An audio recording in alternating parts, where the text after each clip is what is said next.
Nichelle Faughn from the library, and also a guest from the Friends of the Library. Good morning, ladies. Good morning. And introduce yourself, please, for me, because I have already forgotten. I cannot get that last name out, so I apologize.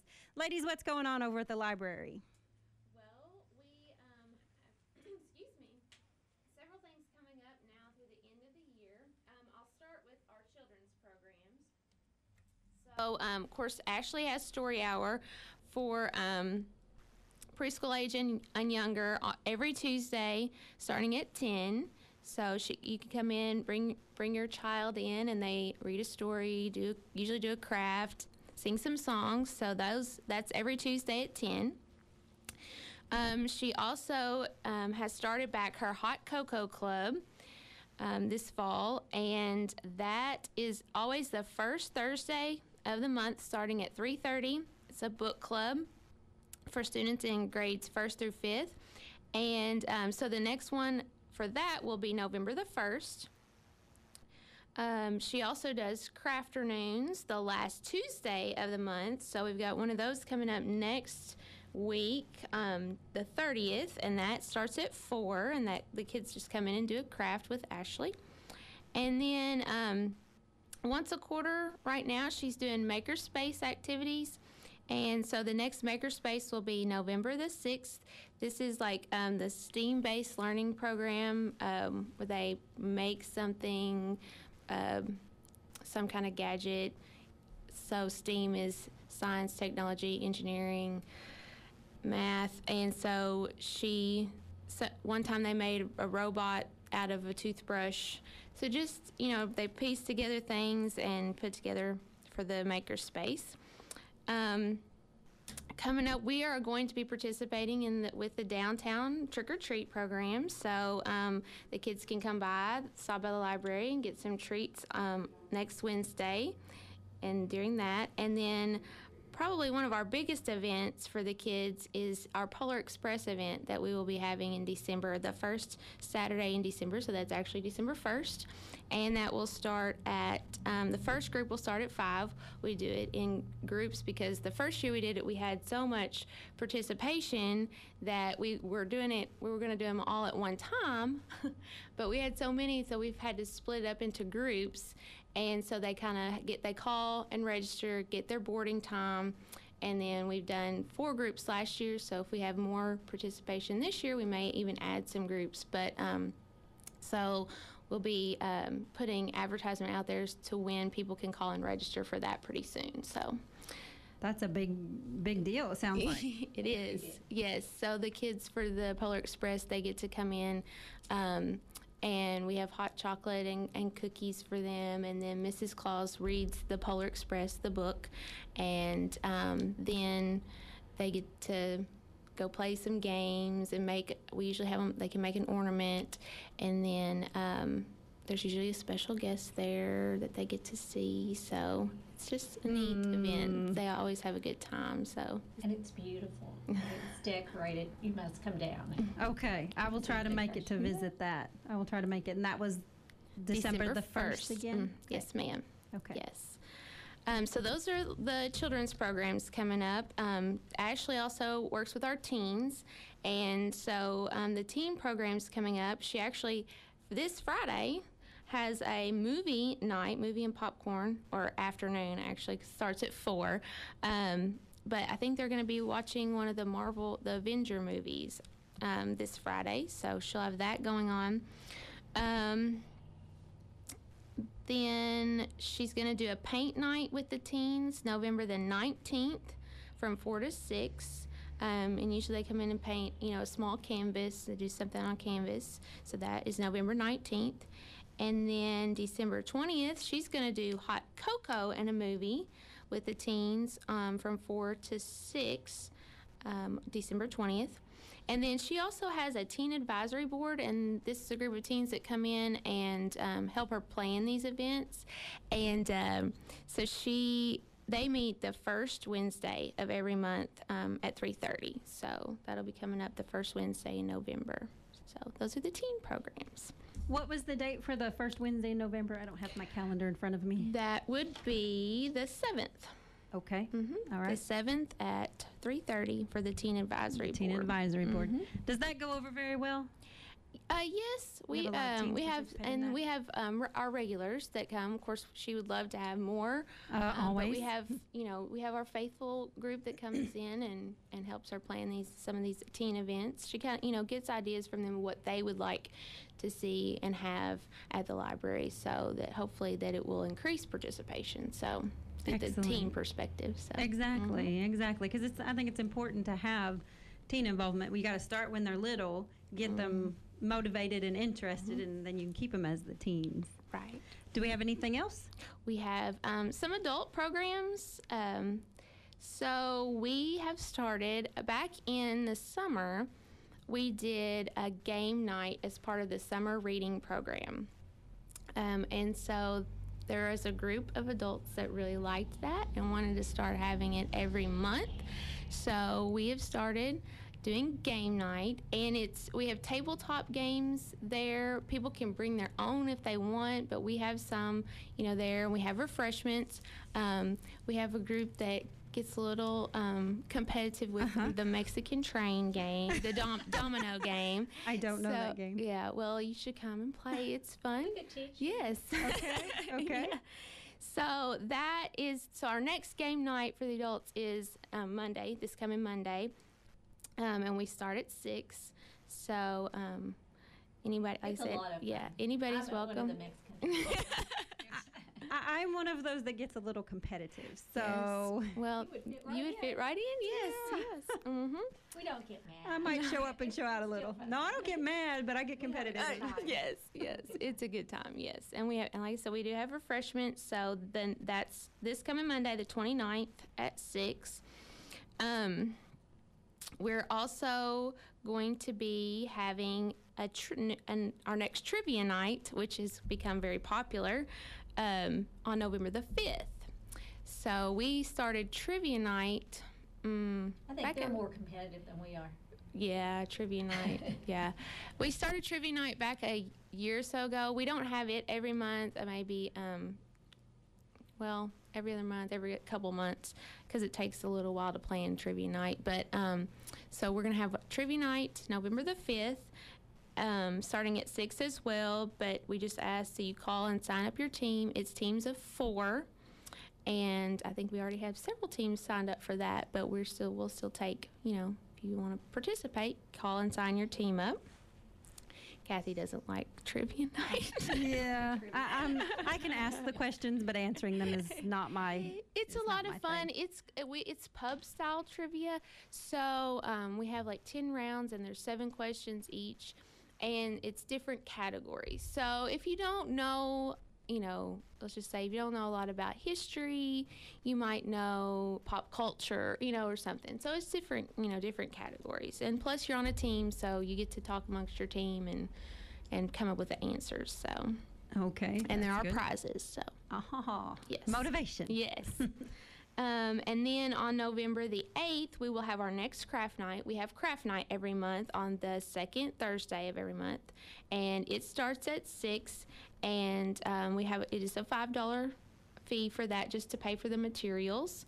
But our next one will be November the 8th at 6. And I think they're making Santa wreaths. They're using foam floral rings and putting white tulle on it, and then with a Santa hat. So they're going to be making those on November the 8th. Each year, or the last couple of years, we have started doing, in November, kind of before Thanksgiving, the week before Thanksgiving, a food drive to benefit the Feeding God's Children backpack program. So we're going to do that again, November the 12th through the 16th. And we usually offer, for every 5 items that you bring in, your name gets entered in for a drawing for a prize. So we try to get our patrons to participate in that. It's a wonderful program that our community has, and Joni Phelps at the Extension office heads that up, and so we try to help help out as much as we can. So that's going to be November 12th through the 16th.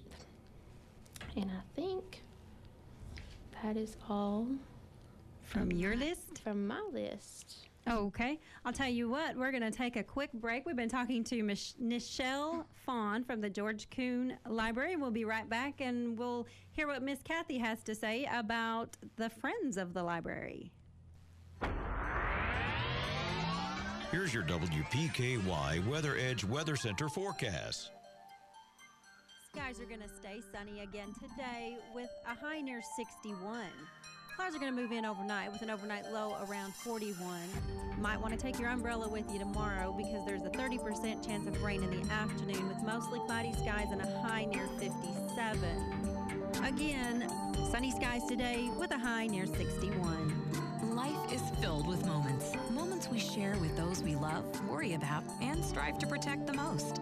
At Woodman Life, we provide life insurance and retirement products to help protect you and your family so that you can enjoy all the moments to come. This is Josh Ray, your local Woodman Life agent. Come see us at 1009 West Main Street or give us a call at 365-6111. Certain eligibility and age restrictions apply. Woodman of the World Life Insurance Society, Omaha, Nebraska. The doctor is in at Health First Community Health Center. Dr. Jamie Perry is ready to care for the community, providing primary care services at 1100 South Jefferson Street in Princeton. October is the beginning of flu season. Protect yourself with a flu shot at Health First Community Health Center.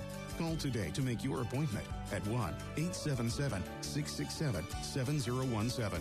Same-day appointments available and walk-ins are welcome. At Health First Community Health Center, your health is their first concern. Hancock's Neighborhood Market on Commerce Street in Cadiz is the place to shop for delicious homemade goodness. Hancock's makes their own fresh chicken salad, pimento cheese, salads, and a variety of mouthwatering desserts, sure to please your entire family. While at Hancock's, be sure to visit their meat department for the best selection of USDA choice meats in the area. Hancock's Neighborhood Market in Cadiz, hometown homemade goodness, and the Hancock name you know and trust for quality for your family. Hancock's Neighborhood Market on Commerce Street in Cadiz.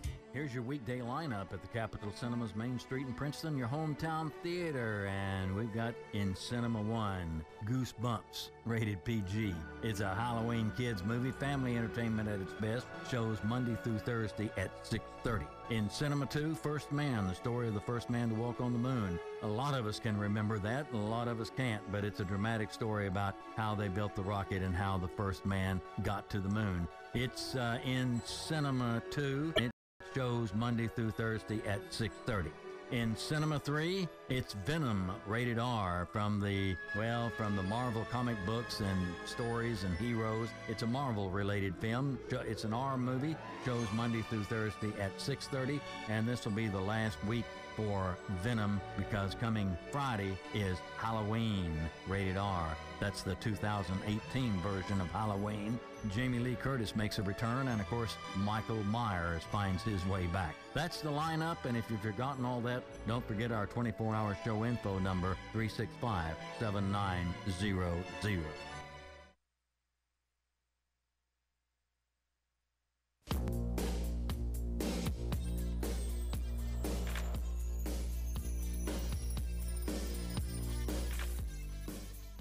And we're back with Misty in the Morning, joined by Miss Kathy from Friends of the Library and Nichelle Faughn. We just talked to her about events going on at the library. Miss Kathy, what's going on with the Friends? The Friends is geared up for the Election Day lunch. We just finished our big book sale, which was very successful, and we want to thank everyone who came, who bought, who donated, and we'll be doing it again next year. But anyway, our big thing now is our fundraiser for the Election Day luncheon. We started this about 2011, and whenever we think there's going to be a pretty good voter turnout, we've been having soup, sandwich, dessert, and drink luncheon. All this is homemade. Our friends make it. The soups, I'll give you a little idea what they've got planned. There's potato, vegetable beef, chili, lentil soup, taco, somebody's making gumbo, and cauliflower cheese. Of course, this is all subject to change. Then we'll have a variety of sandwiches and desserts or cookies and brownies. But anyway, it will be November the 6th, which is Election Day, of course. That's from 11 a.m. to 1 p.m. at Baker Hall at Ogden Memorial Methodist Church. The proceeds will all go to fun things that the library wants or needs. We have bought, this year we bought chairs for the library, new chairs. We've raised them. What else have we? We bought a monitor. We bought many computers. Printers. Sponsored the summer reading program. Most recently, we just sponsored Grandpa Jones with the Chautauqua program. Wonderful programs that they put on. What was the Chautauqua program? Because I was not here, so tell me a little bit about that. I'll let Nichelle tell you about the Chautauqua speakers. We just paid for it. Oh, okay. So the Kentucky Humanities Council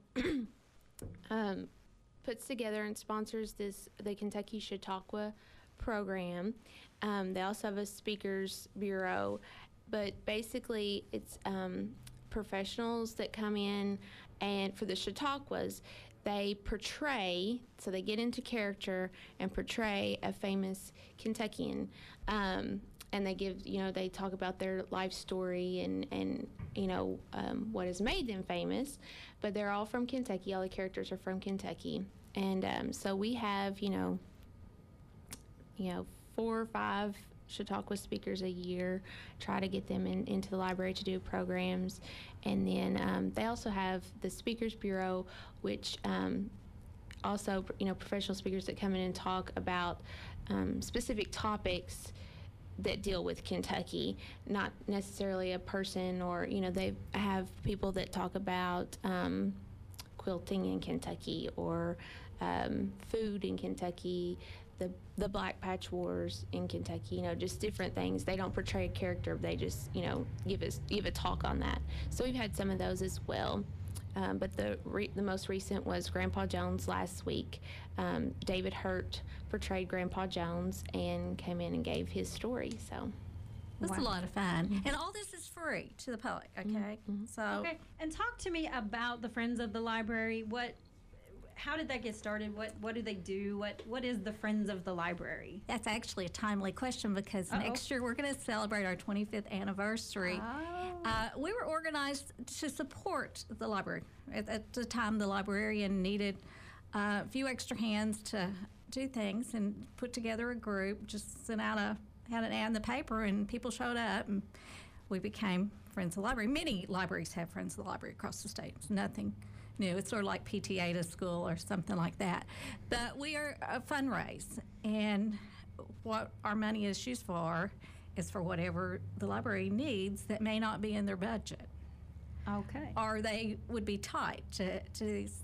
So we sponsored every year we sponsor this summer reading program, which has grown dramatically since Nichelle's been our director. So that's quite a bit of money there. So there's a lot of ways we... Yes, not only do they also, help fund us, but they also volunteer. They will be at, our trick-or-treating events. Some of the friends will be there to help us pass out candy. They also come and help at the Polar Express event. They help make the cookies, or they make the cookies, not help. They make the cookies for that event. And then also we have volunteers that come and help us run that event that night. So it's not just, they do help us, they raise the money and help us fund things, but they also are there to help volunteer and help us execute our programs too. Right. And we have a really good time. We welcome anyone who wants to be a friend. There's an application there at the library. We would love to have more friends. We'll keep you busy. There's always something someone can do.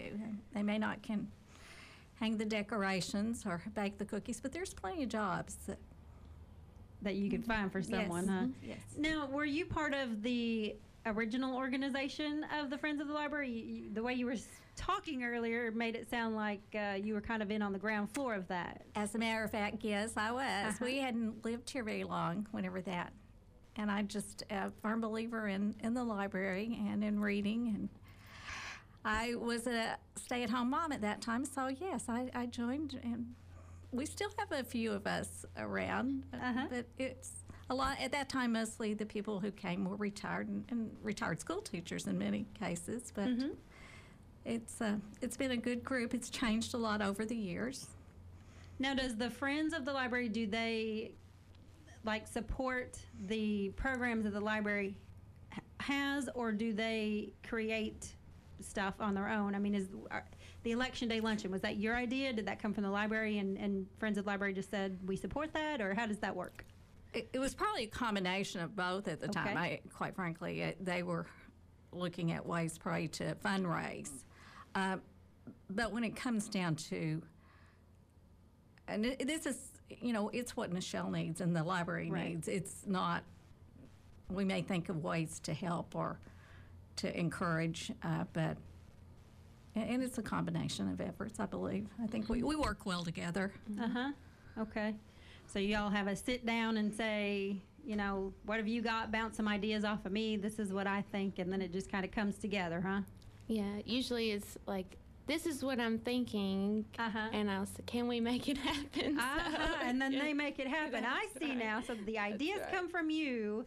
The process comes from Miss Kathy. She's quite a worker, so don't let her. Don't sell herself short there. But she has to know what they need. We aren't there every day. Exactly. And we need to meet their needs. And those people coming, the community's needs. And that's what it's all about. Absolutely. Absolutely. Tell us one more time about the Election Day Luncheon. It will be on November the 6th from 11 to 1 at Baker Hall. Ogden Memorial Church. Costs us $7. Soup, sandwich, dessert, drinks. Sponsored by Friends of the Georgia Coon Library, and all the money will go back to the library needs. Excellent. And we'd love you to come. And I think you mentioned a bunch of soups are going to be on the menu. So, and those are all made just like the cookies from the Friends of the Library people? Absolutely. Excellent. Nichelle, go ahead and highlight for me some of the events one more time that are coming up at the library in November. Let's just hit the ones that are coming up in the next week or so. Okay, I'll go back over the ones to finish up this month, and then I'll do the ones in November. So again, right, we're still in October. Yes, hello. It's okay. it's quickly winding down. Yes, so it is. So again, Ashley has Story Hour every Tuesday from 10 to 11. This is for children ages 5 and below, and so her next one of those will be next Tuesday. Then she will have Crafternoons next Tuesday afternoon, so October 30th, from 4 to 5, where they'll make the craft. Halloween, again, we're doing the trick-or-treating from 4 to 6 with the downtown program that they're having. And then she will have her next Hot Cocoa Club November the 1st at 3:30, the book club for students in grades 1st through 5th. Teen programs, again, this Friday she's having a movie starting at 4. And then in November, she's having that paint night. This is for the teens, the teen paint night, November 19th from 4 to 6. And of course, like I said, she'll have the Teen Advisory Board. Those meet the first Wednesday of the month, so that'll be November the 7th at 3:30. And then as far as the adult programs, we will have game night this coming Monday at 6. And then trivia night, November the 5th at 6. And then craft night, November the 8th. At 6, and then we'll be doing that food drive November the 12th through the 16th for the Feeding God's Children backpack program. All right. Excellent, ladies. I sure do appreciate you coming in. Thank you so much. And Thank you for being with us. And I know there's a lot of people that want to know what's going on at the library, so we really appreciate you getting the word out for us. Well, thank you. Thank you, ladies. Time now is 8:47 here at 1580 103.3 WPKY, your Princeton station. There's a lot of confusion this election.